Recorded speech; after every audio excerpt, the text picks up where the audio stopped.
রাস্তার দাবিতে রাজ্য সড়ক অবরোধ। মালদা নালাগোলা রাজ্য সড়ক অবরোধ। অভিযোগ, পঞ্চায়েতকে জানিয়েও কোনো সুরাহা হয়নি। প্রতিবাদে বাঁশ ফেলে রাজ্য সড়ক অবরোধ, বিক্ষোভ। কি বলছেন সাধারণ মানুষ, শুনে। আমরা আজকে 20 বছর ধরে দেখি খালি জায়গা মেপেই নিয়ে যায়, কোনো রাস্তাই হচ্ছে না। কেন হবে না? আমরা রাস্তার জন্য ভোট দিই, যে আমাদের রাস্তা করুন, রাস্তা করবে না, যে জন্য আমরা পথ অবরোধ করেছি। বলছি যে রাস্তার জন্য কি আপনাদের প্রশাসন পঞ্চায়েতকে জানিয়েছেন?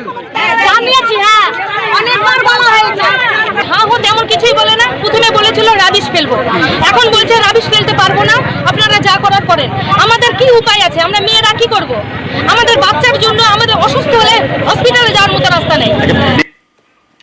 কথা বলবো সেবক, আমাদের প্রতিনিধির সঙ্গে। সেবক, রাস্তার এরকম বেহাল দশা, এটা তো একদিনে হয়নি, দীর্ঘদিনের ফলে আজ এভাবে ক্ষোভ উগরে দিচ্ছেন এলাকার মানুষ। তা এতদিন কেন এটা নজরে আসেনি প্রশাসনের?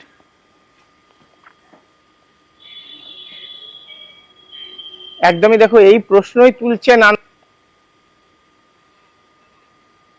প্রশাসন। শুধু আশ্বাসই দিয়েছে, কিন্তু এখনো পর্যন্ত এই এলাকার যে রাস্তা তার সংস্কারে কোন রকম উদ্যোগ নেওয়া হয়নি। গত 24 ঘন্টায় এই এলাকায় নতুন করে বৃষ্টি হয়নি, কিন্তু তাতেও যা অবস্থা, এরপরে বৃষ্টি হলে কি পরিস্থিতি দাঁড়াবে তা সহজেই অনুমেয়। হাঁটু সমান জল, সেই জল কাদা পেরিয়ে গন্তব্যে পৌঁছবে কি করে শিশুরা? পড়াশোনা, স্কুল ছুট হচ্ছে, স্কুলে যেতে পারছে না, দৈনন্দিন কাজের সমস্যা হচ্ছে, এই রাস্তায় কোনো অ্যাম্বুলেন্স ঢুকছে না, ফলে কেউ অসুস্থ হলে ঘাড়ে করে তাদেরকে নিয়ে আসা হচ্ছে চিকিৎসা কেন্দ্রে।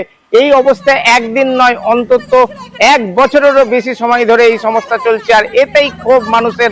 আজকে মালদা নালাগোলা রাজ্য সড়ক, সেই রাজ্য সড়কে বাস ফেলে, বেঞ্চ ফেলে অবরোধ করেন তারা। আর প্রচুর সংখ্যক মহিলা গ্রামবাসী তারা আজকে আন্দোলনে নেমেছিলেন। তারা বলছেন বাচ্চা কাচ্চার পড়াশোনা কার্যত লাটে উঠে যাচ্ছে, অথচ প্রশাসনের নজর নেই। শেষ পর্যন্ত পুলিশ যায়, পুলিশ বুঝিয়ে অবরোধকারীদের তোলে, ফের আশ্বাস দেওয়া হয়েছে।